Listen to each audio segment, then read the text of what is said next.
Hello friends, welcome back to my YouTube channel Sangeeta dot Rinku ji में आप सभी का फिर से एक बार स्वागत है। और आज मैं फिर से आप सभी के बीच एक नई और सच्ची घटना के साथ हाजिर हूँ। तो फ्रेंड्स, आज की कहानी शुरू करें उससे पहले अगर आप हमारे चैनल पर नए हैं तो प्लीज़ हमारे चैनल को सब्सक्राइब कर दीजिए और वीडियो पसंद आए तो लाइक कमेंट ज़रूर कीजिएगा।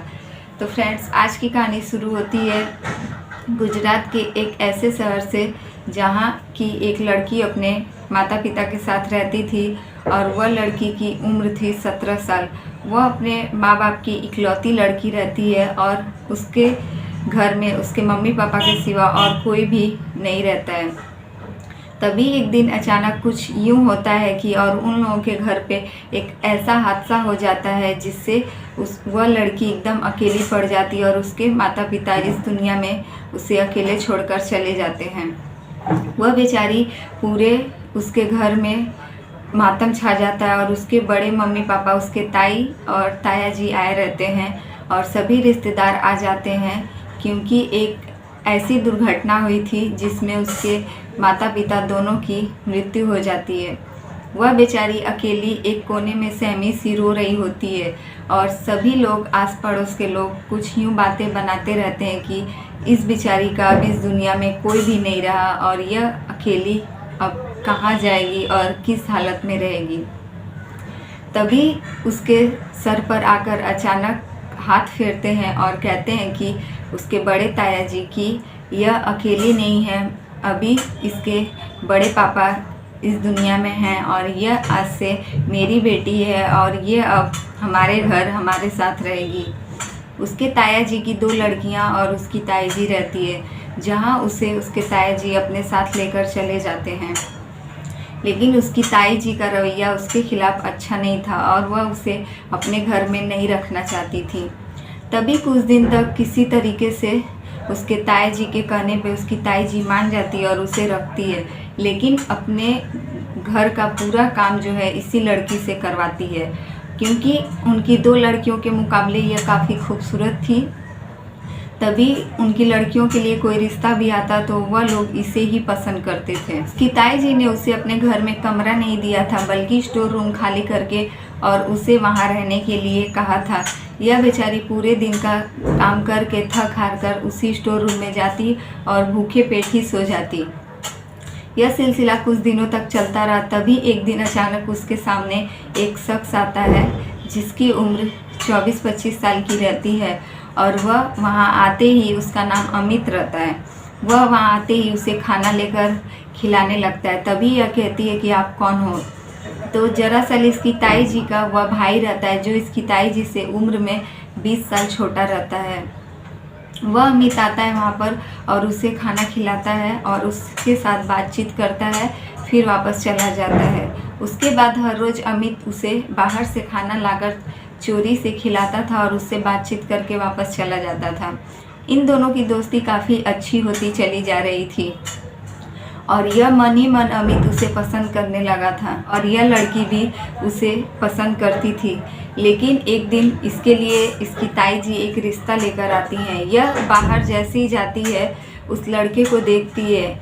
उस लड़के को देखते ही इसके पैरों तले ज़मीन खिसक जाती है क्योंकि वह जो लड़का था वह एक इतना एजेड इंसान था कि इससे उम्र में कई ज़्यादा वह बड़ा था। उसकी उम्र कम से कम 40 से 45 साल की थी जिससे इसकी ताई जी इसकी शादी करवाने वाली थी। यह देखते ही अपने कमरे में भागी चली गई और बैठकर रोने लगी, अपने मम्मी पापा को याद करने लगी और यह कहने लगी कि अगर मेरे मम्मी पापा इस दुनिया में होते तो आज मेरे साथ ऐसा नहीं होता। इसके ताया जी भी इसकी ताई जी के आगे कुछ नहीं बोल पाए और फिर रात को जब वह रो रही थी तो अमित उसके कमरे में आया और कहने लगा कि मेरी दीदी कल तुम्हारी शादी उस इंसान से करवा रही हैं जिससे कि ये लड़की बिल्कुल भी उससे शादी नहीं करना चाहती थी। तब वह कहता है कि तुम मेरे साथ अभी चलो और हम लोग कहीं चल के शादी कर लेते हैं। यह कहने लगी कि मेरी ताई जी मुझे ज़िंदा नहीं छोड़ेंगी और ना ही तुम्हें। वह कहने लगा मैं अपनी दीदी को अच्छी तरह से जानता हूँ, उन्होंने मुझे अपने बेटे समान पाला है और वह मेरी कोई भी बात नहीं टालेंगी। अगर हम दोनों की शादी हो गई तो वह उसके बाद कुछ भी नहीं करेंगी, वरना वह कल सुबह तुम्हारी शादी उस 40 साल के बूढ़े से करवा देंगी। ऐसा कहकर अमित उस लड़की को लेकर बाहर गया और उससे शादी करके रातों ही रात घर वापस आ गया। तब इधर इसकी ताई जी गुस्से से लाल हो रही थी और उसे कहने लगी कि मैं इसे इस घर में नहीं रखूँगी। लेकिन अमित कहने लगा कि अगर ये इस घर में नहीं रहेगी तो मैं भी इस घर में नहीं रहूँगा। ऐसा कहकर अमित उसका साथ देता है और उसकी ताई उसे रखने पर मजबूर हो जाती है। इधर जहाँ पहले ये घर की नौकरानी की तरह काम करती थी, इसकी ताई जी और दोनों लड़कियाँ अब सारा काम करने लगी और यह लड़की मालकिन की तरह रहने लगी। तभी अमित पहली रात में ही कुछ दवाइयाँ लाकर उस लड़की को खिलाता है और कहता है कि यह तुम खा लो, क्योंकि मैं चाहता हूँ कि तुम जल्दी से जल्दी माँ बनो ताकि मेरी दीदी का गुस्सा शांत हो जाए। यह बात से लड़की भी सोचती है कि हाँ, अगर ऐसा हो जाए तो मेरी ताई जी का गुस्सा मेरे ऊपर से थोड़ा कम हो जाएगा, और वह दवाइयाँ लेकर खा लेती है।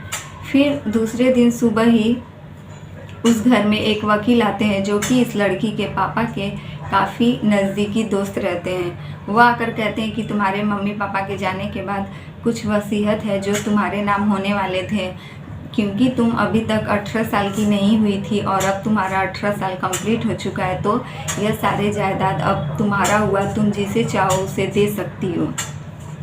तभी यह लड़की बिना आगे पीछे देखे सोचे समझे अपने पति अमित के हवाले वह पेपर कर देती है। वह कहता है कि मैं यह नहीं ले सकता, यह तुम्हारा हक है। लेकिन वह कहती है कि अब मेरा इस दुनिया में कोई भी नहीं है, तुम मेरे हस्बैंड हो, इसलिए मेरा सब कुछ अब से तुम्हारा हुआ।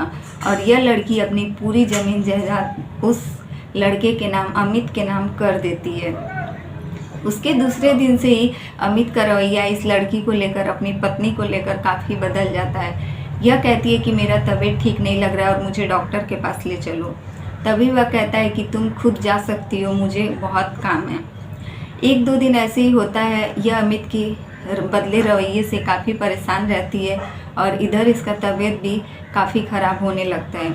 तब जब ये डॉक्टर के पास जाती है और वहाँ कुछ रिपोर्ट्स आने के बाद डॉक्टरों का कहना रहता है कि आपने ऐसी दवाइयों का सेवन पिछले कुछ दिनों से किया है जिससे कि आप कभी भी माँ नहीं बन सकती हैं, और अभी अगर आपका ऑपरेशन नहीं किया जाए तो आपकी जान को भी खतरा हो सकता है। यह बात सुनते ही वह लड़की रोती हुई घर आ गई और उसने पूरी बात सोचने लगी कि अमित ने मेरे साथ आखिर ऐसा क्यों किया, क्योंकि उसने तो मुझे यह दवाइयाँ इसलिए दी थी कि तुम जल्दी से जल्दी माँ बन सको, और उसने मेरे साथ धोखा किया। जैसे ही वह घर आई और अमित के रात को आने का वेट करती रही, तब उधर नीचे हॉल में अमित आकर और अपनी बहन और अपने जीजा के साथ मिलकर यह बातें करता और हंस हंस कर बातें कर रहा था कि मैंने कितने अच्छे तरीके से इस लड़की को अपने जाल में फंसाया और इसकी पूरी प्रॉपर्टी अपने नाम करवा ली। यह सारी बातें छुपकर वह लड़की सुनती रही और खड़ी होकर रोती रही, और उधर अमित की दीदी उसकी बलाइयाँ लेती रही कि तुम मेरे ही भाई हो, कितने अच्छे तरीके से उस लड़की के साथ तुमने प्यार का नाटक करके पूरी प्रॉपर्टी अपने हवाले कर ली। उधर वह लड़की रोती हुई आई और अमित का कॉलर पकड़कर कहने लगी कि इससे अच्छा तो मैं उस बुढ़े के साथ ही चली जाती, तुमने मेरे साथ कितना बड़ा धोखा किया और अब मेरी जान को भी खतरा है अगर मेरा ऑपरेशन न हुआ तो। अमित कहने लगा कि मेरी बलाएं लेकर अच्छा हुआ अगर तुम मर जाती तो। यह सब सुनकर वह लड़की काफ़ी रोने लगी। उधर उसके वकील अंकल आए और उसे समझाए, बेटा मैंने तो सोचा था तुमसे इस बारे में बात करने के लिए, लेकिन तुमने बहुत जल्दी सब कुछ अपने पति के हवाले कर दिया। तो फ्रेंड्स, यही रही आज की कहानी। इस कहानी में उस लड़की की मदद ना तो उसके बड़े पापा कर पाए और ना ही वह वकील अंकल कर पाए, लेकिन हाँ, वह वकील अंकल उस लड़की के साइड से केस लड़ रहे थे जिसमें पूरी प्रॉपर्टी इस लड़की के हवाले आने ही वाली थी। तो फ्रेंड्स, यही रही आज की कहानी, कैसे प्यार के जाल में फंसाकर प्रॉपर्टी के लिए एक लड़के ने उस लड़की के साथ इतना बड़ा धोखा किया जिससे उसकी जान को भी खतरा हो गया। तो फ्रेंड्स, यही रही आज की कहानी। कहानी अच्छी लगे तो प्लीज़ हमारे वीडियो को लाइक और कमेंट ज़रूर कीजिएगा, और वीडियो पसंद आए तो इसे ज़्यादा से ज़्यादा शेयर कीजिएगा, और हमारे चैनल पर नए हैं तो प्लीज़ हमारे चैनल को सब्सक्राइब कर लीजिए।